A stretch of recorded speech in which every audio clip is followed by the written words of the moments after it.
I'm Dr. Isai Pratha Karthik. Yeah. So I'm a senior research analyst at Frost Sullivan. Thank you for introducing me.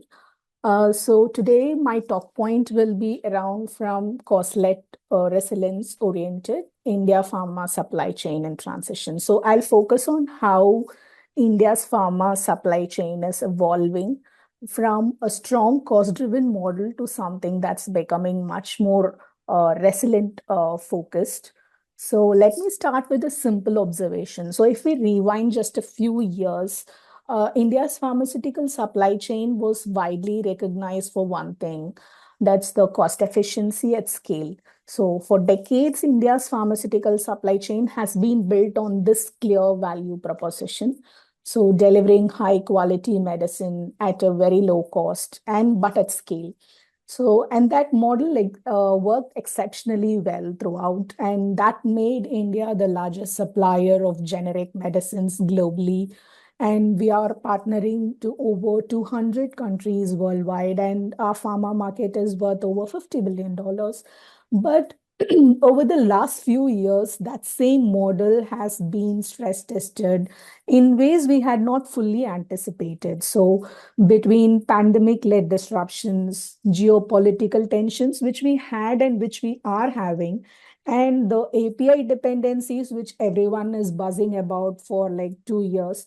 So, one thing becomes very clear. So, the lower cost supply chain is not always the most reliable one. So, the question India is now trying to address is not how do we produce cheaper? It's about how do we ensure continuity, control, and competitiveness, everything together simultaneously. So today, India is definitely not abandoning its cost advantage, but it's trying to rebalance its priorities to become more resilient. Multiple shifts are definitely happening. We are seeing changes in sourcing strategies, supplier diversification. We have a lot of policy support from the government. We see digital adoption. We have a very good regulatory framework moves. And as a country, we are also moving towards innovation-led capabilities from being only a manufacturer of generics. So it's fairly broad transformation. So I would like to touch upon the cost to continuity and the regulatory strategies from as my insights. So India's pharmaceutical manufacturing strength has been dependent on imported raw materials, particularly the APIs and KSMs which we get. So we know that 65 to 70% of API requirements which we have as a country have been met through imports, with a significant push in coming from a single geography, and that's China, undoubtedly. And now this concentration worked really well in stable times, but because it has minimized cost, but in a kind of disruption, it created a single point of failure risk. What we are seeing now is a kind of correction which we are trying to make. Pharmaceutical companies in India are definitely diversifying their supplier base. So, instead of being relying on one dominant source, we are trying to build partnerships with the European countries. We have the UK trade deal, the EU trade deals as an example, bolstering this effort. And, we have the partnership with Southeast Asian countries, including, Japan, Korea, and so on. And we are also strengthening the domestic partnerships. So, in line with this effort, there is a notable push towards something called the backward integration, a typical workflow which China has followed since 1990s. So several Indian pharma players, especially the larger ones, are announcing their in-house API manufacturing capabilities. This is particularly visible in segments where, the supply disruption would directly impact the essential medicines. So, for instance, take Sun Pharma or Dr. Reddy's laboratory, they're investing in expanding in APIs and intermediates. So, there are also other non-linear integration strategies which we could see. They are building out like, these are organic build outs. So through acquisitions. So we also have a panelist from Ceph Life Sciences. So they have acquired Nectar Life Sciences, API and other formulation sectors last year.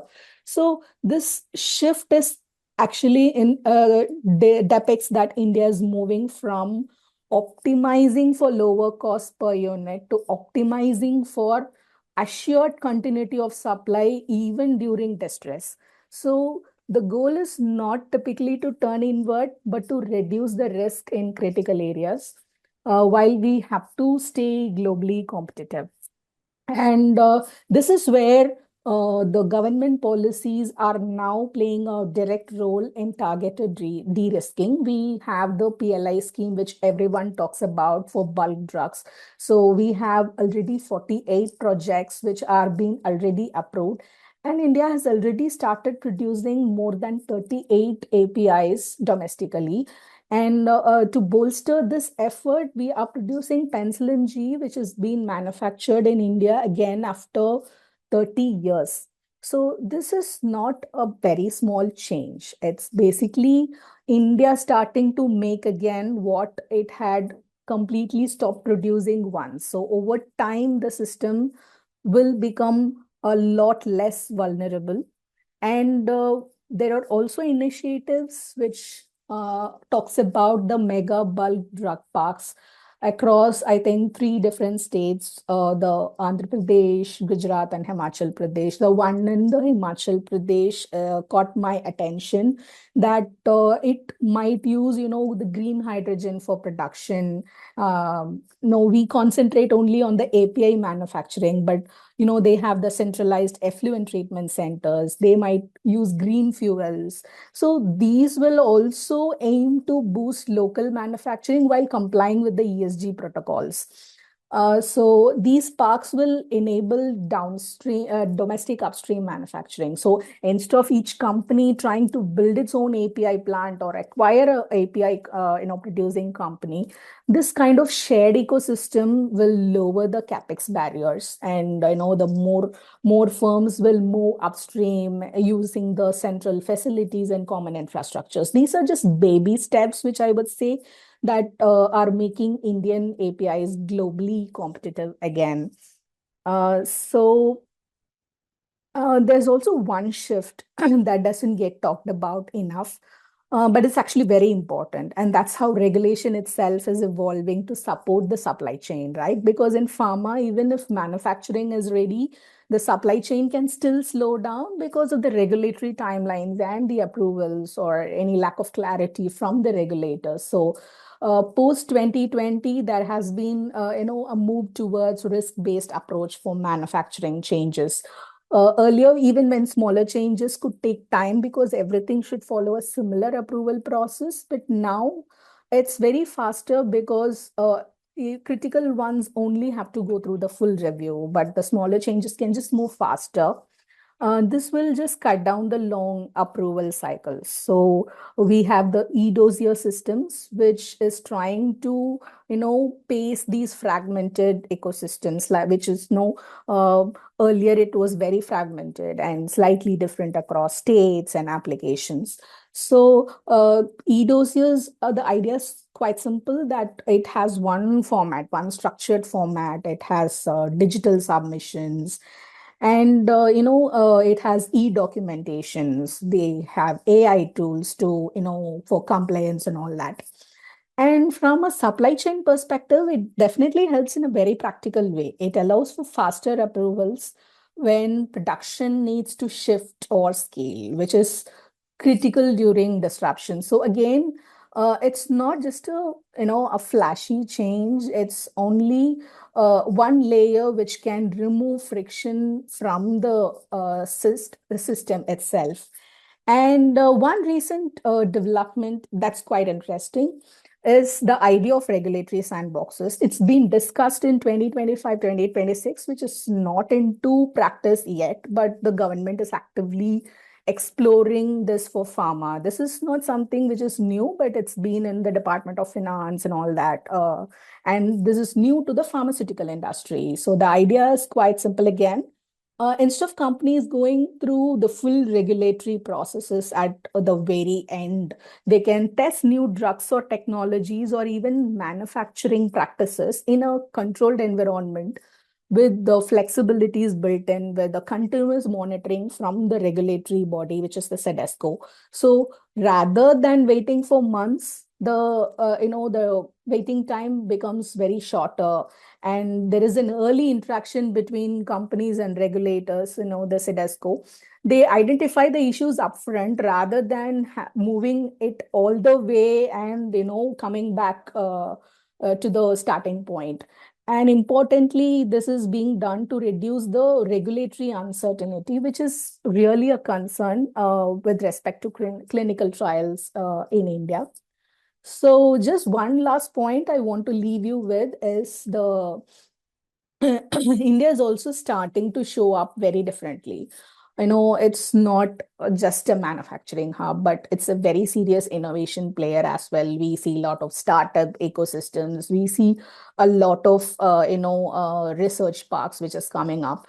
And this is not just any, we see that actually happening. For example, cell and gene therapy, which we were once only talking about it, that it exists, but now we see companies which are building capabilities. Take Bharat Biotech, for instance. So they have built a dedicated arm for CGTs. No, they are moving beyond vaccines into advanced therapies. So for space like biologics, the CGTs and all, it requires a completely different supply chain capability. The cold chain, the decentralized manufacturing, the patient-specific logistics, and so on and so forth. So it's like the role is shifting from make to scale to co-develop, scale, and supply globally. Now, this is where the resilience is very important. At the ecosystem level, you can see policies also supporting this, right? Very recently, we had the Biopharma Shakti initiative in Feb 2026, which pumped in almost 10,000 rupees crore of rupees on biologics, biosimilars, and advanced therapies. They're also planning for 1,000 clinical trial centers, so it's actually strengthening the infrastructure. It's not just about the innovation for growth. It's about building the domestic capabilities in high dependency segments where India today still relies on global player. So in that sense, innovation is actually strengthening resilience. And yeah, that's the key takeaway from my side.